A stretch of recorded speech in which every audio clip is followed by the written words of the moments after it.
பார்வதிய எதிரியா துரோகியா பாக்குறத விட்டுட்டு இதுக்கு முன்னாடி பார்வதி மேல எப்படி அக்கறையா அன்போட இருந்தியோ அந்த மாதிரி இரு. அது போதும். அவகிட்ட என் மனசுல இருக்கிற வெறுப்ப காட்டாம இருக்கிறதுக்கு முயற்சி பண்றேன். ஆனா அதுவும் உங்களுக்காக மட்டும்தான். தூங்கிடாதீங்க, நான் சாப்பாடு எடுத்துட்டு வரேன்.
பயப்படாதீங்க, உங்களுக்கு ஒண்ணு இல்ல.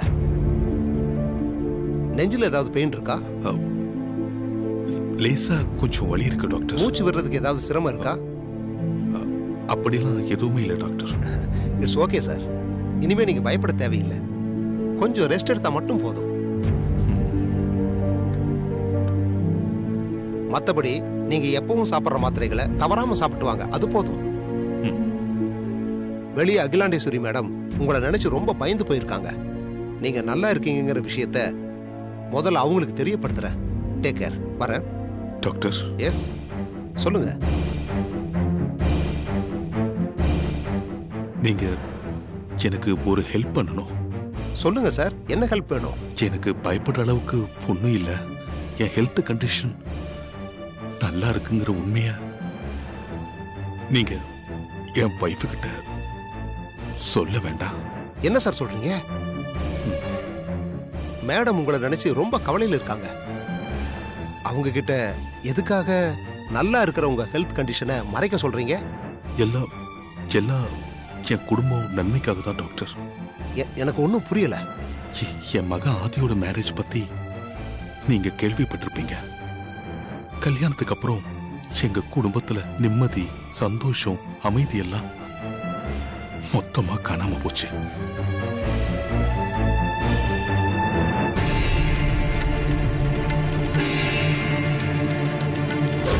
என் வீட்டு நிழல்ல நிக்க கூட தகுதி இல்லாத நம்பிக்கை துரோகினி.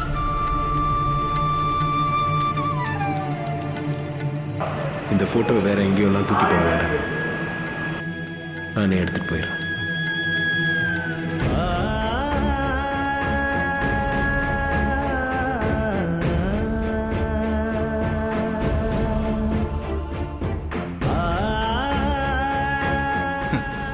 அதெல்லாம் உனக்கு எதுக்கு?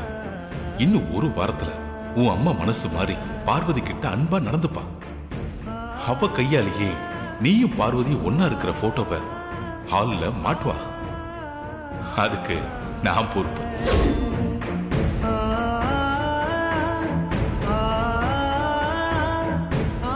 டாக்டர், அகிலாவை எப்படியாவது சமாதானப்படுத்தி வீட்டுல மறுபடியும் சந்தோஷம், நிம்மதி, அமைதியை ஏற்படுத்தணும்னு நான் எவ்வளவோ முயற்சி பண்ணேன்.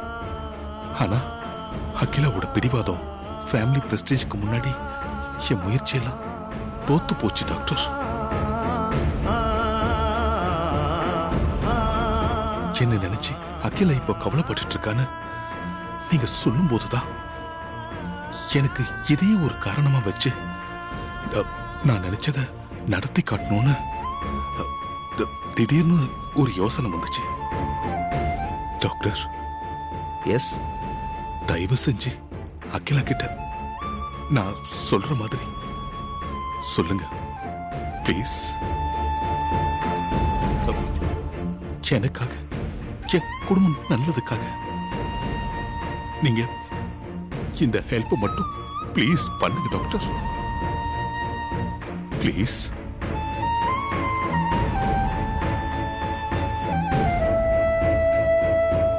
ஒரு நல்லது நடக்கிறதுக்காக பொய் சொல்றது தப்பில்லை. அகிலாண்டேஸ்வரி மேடத்துக்கிட்ட நான் என்ன சொல்லணும்னு சொல்லுங்க, நான் அதை அப்படியே சொல்லிடுறேன். Thank you doctor. Okay sir. Thank you doctor. It's okay, it's okay. Take care.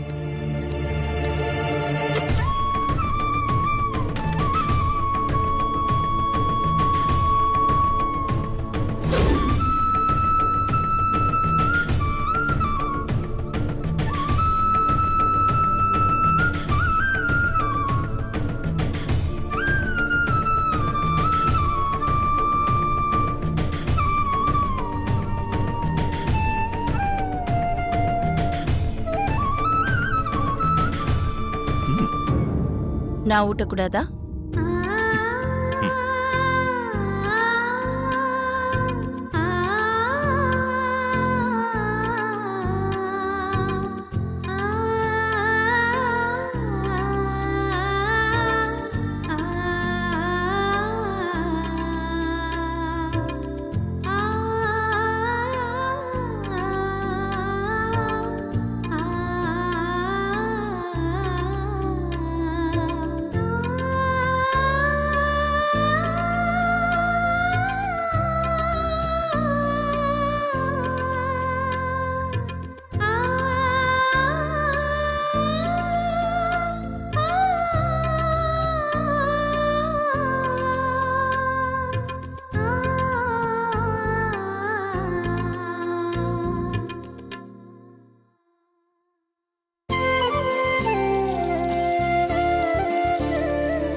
Parvati. மாமா, இன்னைக்கு உனக்கு நான் ஒரு குட் நியூஸ் சொல்ல போறேன். அது என்னன்னு சொல்ல பார்க்கலாம். எனக்கு குட் நியூஸ்னா அது அம்மா என்னை ஏத்துக்கிறது தான். ஆனா அது அவ்வளோ சீக்கிரமா நடக்கிற மாதிரியே தெரியல. நாம நல்லபடியா நடக்கும்னு நினைக்கிற பல விஷயங்கள் சில நேரத்துல நடக்காமையே போயிடலாம். நடக்கவே நடக்காதுன்னு நினைச்ச விஷயங்கள் சில நேரத்துல நடந்து சந்தோஷத்தையும் ஆச்சரியத்தையும் ஏற்படுத்தலாம். அதுதான் வாழ்க்கை. அதனால நான் இப்போ உனக்கு சந்தோஷத்தையும் ஆச்சரியத்தையும் கொடுக்க போற தகவலை தான் சொல்ல போறேன். நீ உடனே கிச்சனுக்கு போய் ஒரு பிரமாதமான விருந்துக்கு ஏற்பாடு பண்ணு. சரிங்க மாமா. ஆனா யாரு சாப்பிட வர போறாங்கன்னு சொன்னீங்கன்னா அதுக்கு ஏத்த மாதிரி நான் சமையல் ரெடி பண்ணிடுவேன். எல்லாம் உனக்கு பிடிச்ச ஒருத்தர் தான் சாப்பிட வர போறாங்க. அதனால அவங்களுக்கு என்னென்ன பிடிக்கும், அவங்க எதை விரும்பி சாப்பிடுவாங்களோ அதெல்லாம் சீக்கிரமா ரெடி பண்ண. அதான் யாருன்னு கேக்குறேன். நீ உன் மனசுல யார தெய்வமா நினைச்சுக்கிட்டு இருக்கியோ அவங்க தான் இன்னைக்கு உன்னோட சமையல சாப்பிட போறாங்க. நான் அம்மாவை தான் மாமா தெய்வமா நினைச்சிட்டு இருக்கேன். நீ தெய்வமா நினைச்சுக்கிட்டு இருக்கிற அகிலா தான் இன்னைக்கு உன் சமையல சாப்பிட போறாங்க. மாமா என்ன சொல்றீங்க? என் கையால அம்மா பச்சை தண்ணி கூட குடிக்க மாட்டாங்க. அப்படி இருக்கும்போது நான் சமைச்சதை எப்படி சாப்பிடுவாங்க? அகிலாவே சாப்பிடுறேன்னு சம்மதம் சொல்லியாச்சு. நான் உன் மாமியார் கிட்ட சாப்பிடுறதுக்கு சம்மதம் வாங்கிட்டேன். அதனால நீ எதை பத்தி யோசிக்காம உடனே போய் அகிலாவுக்கு பிடிச்சதெல்லாம் ரெடி பண்ணு. என்னோட சமையல அம்மா சாப்பிட சம்மதம் சொல்லிட்டாங்களா? என்னால இதை நம்பவே முடியல. அம்மா இது எப்படி நடந்துச்சு? நீங்க என்ன சொல்லி அம்மாவை சம்மதிக்க வச்சீங்க? அகிலா பிடிவாதக்காரிதான், கோபக்காரிதான். ஆனா அவளுக்குள்ளேயும் ஒரு மனசு இருக்குல்ல, அந்த மனசுலயும் அன்பு பாசம் இருக்குல்ல, அதை வச்சுதான் அகிலா மனச மாத்தி சம்மதிக்க வச்சேன். ஒரு வாரத்துல அம்மா மனச மாத்தி போட்டோவை மாட்ட வைக்க போறதா நீங்க சொன்னதா மாமா சொன்னாரு. அவரை சமாதானப்படுத்ததா நீங்க அப்படி சொல்லிருப்பீங்கன்னு நான் நினைச்சேன். ஆனா இப்ப நீங்க சொல்றது பார்த்தா உண்மையாவே அம்மா மனச மாத்திட்டீங்க போல இருக்கே. எனக்கு ரொம்ப சந்தோஷமா இருக்கு மாமா. இதுக்கே இப்படி சந்தோஷப்பட்டா எப்படி? நான் சொன்ன மாதிரி 7 நாளைக்குள்ள நீ எதிர்பார்க்காத என்னென்னவோ மாற்றங்கள் நடக்க போகுது. அதுக்கான ஆரம்பம் தான் இது. உடனே போய் உன் மாமியாருக்கு விருந்து ஏற்பாடு பண்ண போ. என்னென்னமோ சொல்றீங்க, ஆனா எனக்கு என்னமோ பயமா இருக்கு. முதல்ல உன் மனசுல இருக்கிற பயத்தை வெளியே தூக்கி போடு. நடக்கிறது எல்லாம் நல்லதுக்கு நினை. நான் தான் ஏற்கனவே ஆதிக்கிட்ட சொல்லியிருக்கேனே, அகிலா மனச மாத்த பிளான் வச்சிருக்கேன். அந்த பிளான் படி தான் எல்லாமே நடந்துகிட்டு இருக்கு. அதனால நீ கவலைப்படாம சீக்கிரமா போய் சமையல் ஆரம்பிச்சிரு. இன்னைக்கு கண்டிப்பா அகிலா வந்து உன் சமையலை சாப்பிடுவா. என்ன நம்பு. என்னம்மா என்ன யோசனை பண்ணிக்கிட்டு இருக்க? மாமா சொல்றேன்ல, சந்தோஷமா போய் வேலையை பாரு. சரிங்க மாமா.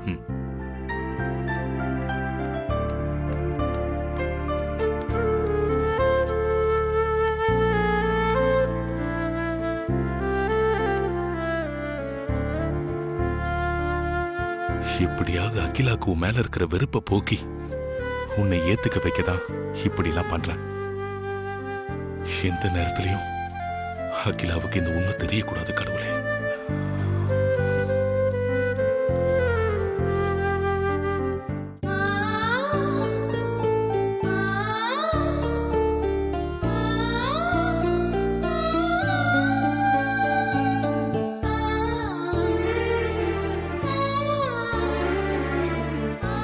அம்மாவோட மனசை மாத்தி நான் சம்மதிக்க வச்சிட்டேன்.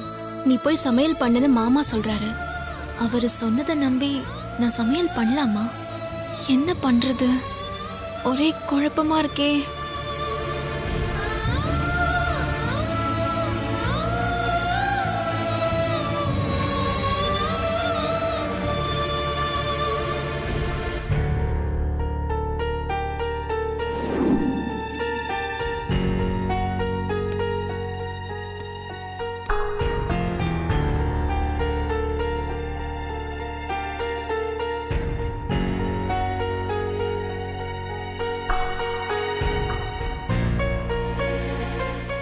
ஓய் மாமா, என்ன இதை யோசனை பண்ணிட்டு இருக்க? யோசனையெல்லாம் எதுவும் இல்லை மாமா, குழப்பத்துல இருக்கேன். குழப்பத்தில் இருக்கியா? என்னாச்சு? மாமா வந்து என்கிட்ட அம்மா இன்னைக்கு உன்னோட சமையலை சாப்பிட போறாங்க, அதனால நீ உடனே விருந்து ஏற்பாடு பண்ணுன்னு சொன்னாரு. அம்மா அவ்வளோ சீக்கிரம் மனசு மாறிட்டாங்களா? எனக்கு நம்பிக்கை இல்லை. அப்பா இதனா சும்மா சொல்லியிருப்பாரு. என் மனசுலயும் இந்த சந்தேகம் வந்தது. நான் உடனே மாமா கிட்ட இதை பத்தி கேட்டேன். என்னால இதை நம்பவே முடியல. அம்மா இது எப்படி நடந்துச்சு? நீங்க என்ன சொல்லி அம்மாவை சம்மதிக்க வச்சீங்க? அகிலா பிடிவாதக்காரிதான், கோபக்காரிதான். ஆனா அவளுக்குள்ளேயும் ஒரு மனசு இருக்குல்ல, அந்த மனசுலயும் அன்பு பாசம் இருக்குல்ல, அதை வச்சுதான் அகிலா மனசை மாத்தி சம்மதிக்க வச்சேன்.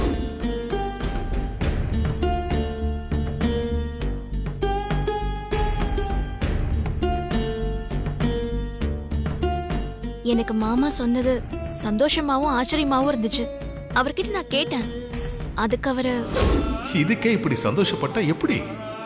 நான் சொன்ன மாதிரி 7 நாளைக்குள்ள நீ எதிர்பார்க்காத என்னென்னவோ மாற்றங்கள் நடக்க போகுது. அதுக்கான ஆரம்பம் தான் இது.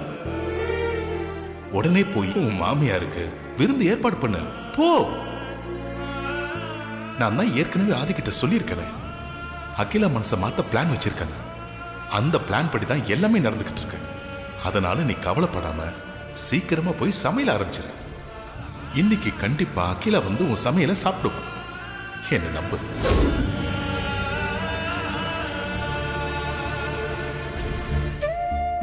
அவரு சொன்னதை நம்பி நான் போய் சமையல் பண்றதா வேணாமான்னு மனசுல ஒரே குழப்பமா இருக்கு மாமா. நீங்க என்ன மாமா சொல்றீங்க? நான் சமையல் பண்ணட்டுமா வேண்டாமா?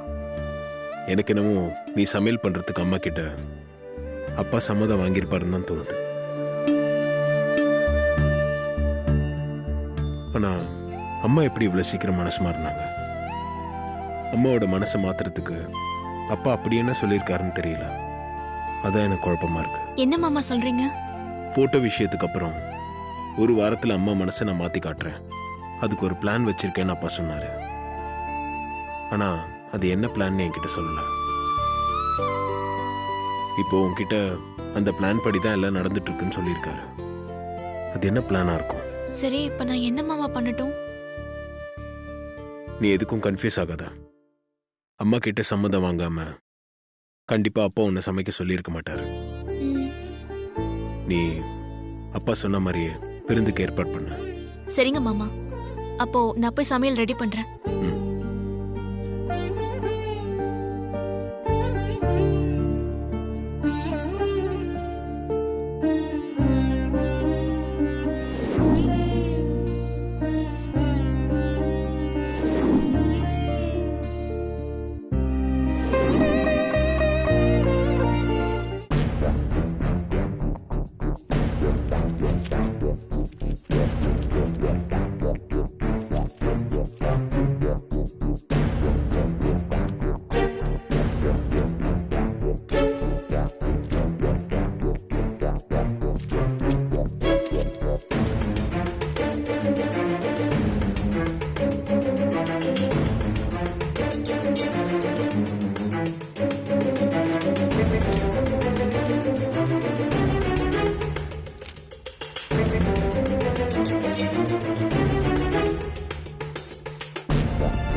மருமக கிட்ட உன்னோட சமையலை உன் மாமியார் சாப்பிடுவாங்க, நீ போய் தைரியமா சமைன்னு சொல்லிட்டு வந்துட்ட. இப்போ அகிலா கிட்ட எப்படி ஆரம்பிக்கிறது? ஒருவேளை அகிலா இதுக்கு சம்மதிக்கலன்னா என்ன பண்றது?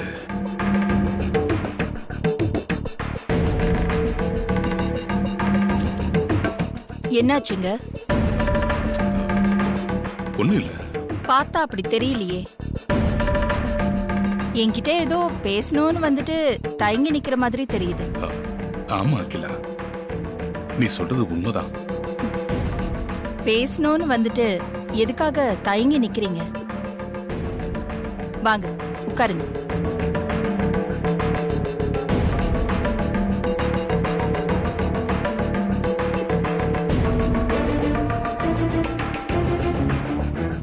என்ன விஷயம் சொல்லுங்க. நீங்க இப்படி தயங்கறத பார்த்தா விஷயம் ஏதோ பெருசா இருக்கும் போல இருக்கே. அப்படிலாம் ஒண்ணும் இல்ல அகிலா, சாதாரண விஷயம்தான். அப்புறம் எதுக்காக இப்படி தயங்குறீங்க? என்ன விஷயம் சொல்லுங்க. நான் சொன்னதுக்கு அப்புறம் நீ என் மேல கோவப்படக்கூடாது. கோவப்பட மாட்டேன். என்னன்னு சொல்லுங்க.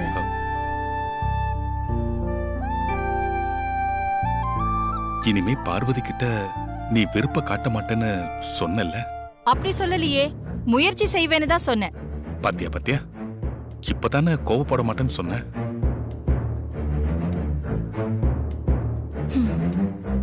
சரி, நான் கோவப்படல. விஷயம் என்னன்னு சொல்லுங்க. இப்போ கொஞ்ச நாளா பார்வதி கிச்சன் பக்கம் வர்றது கிடையாது இல்லையா? அதனால என்னால வாய்க்கு ருசியா எதுவும் சாப்பிட முடியல. பார்வதியோட கைப்பக்குவம் தான் உனக்கு நல்லா தெரியுமே அகிலா. நீ கூட உனக்கு பிடிச்ச மாதிரி சாப்பிட்டு ரொம்ப நாளாச்சுல. என்ன சொல்ல வரீங்கங்கறத சுத்தி வளைக்காம விஷயத்துக்கு வாங்களேன். எனக்கு எவ்வளவு வேலை இருக்கு.